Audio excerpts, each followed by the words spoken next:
என்னதான் நம்ம வந்து ஸ்கின் கேர் வந்து ரிலீஜியஸாக ஃபாலோ பண்ணாலும் ஃபேஸ்க்கு நம்ம பாடி கேர் வந்து அதே அளவுக்கு ஃபாலோ பண்ணுறது ரொம்ப கஷ்டம்.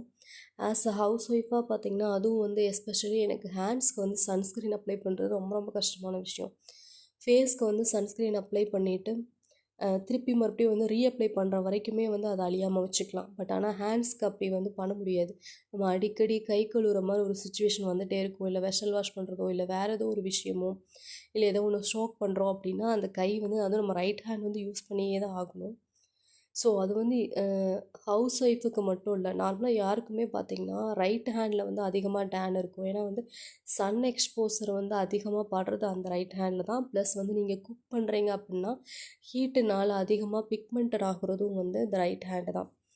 அதுக்கு வந்து இந்த சொல்யூஷன் வந்து ரொம்பவே நல்லா ஒர்க் ஆகும். இது என்ன அப்படின்னு பார்த்தீங்கன்னா, நம்ம நார்மலாக இட்லி மாவு அரைக்கிறோம் இல்லையா, அப்போ உளுந்து ப்ளஸ் வெந்தயம் போட்டு அதை தனியாக ஆட்டுவோம்ல, அதை வந்து எடுத்து ஹேண்டில் நல்லா அப்ளை பண்ணிவிட்டு ஒரு 15 மினிட்ஸ் கழித்து வந்து வாஷ் பண்ணிட்டோம் அப்படின்னா வந்து இதை வந்து கன்சிஸ்டண்ட்டாக வீக்லி ட்வைஸ் ஆர் த்ரைஸ் பண்ணும்போது பார்த்திங்கன்னா பிக்மெண்டேஷன் வந்து ரெடியூஸ் ஆகிட்டே வரும். உங்கள் ஹேண்ட் வந்து நல்லா வந்து பிரைட்டன் பண்ணி கொடுக்கும். இதை ஃபேஸ்க்கும் போடலாம். பட் ஆனால் ஃபேஸில் வந்து அதை சுரண்டி எடுக்கிறதுக்குள்ளே பயங்கர கஷ்டமாக இருக்குங்க. அதனால் ஃபேஸ்க்கு ட்ரை பண்ணாதீங்க, ஹேண்டுக்கு ட்ரை பண்ணி பாருங்கள்.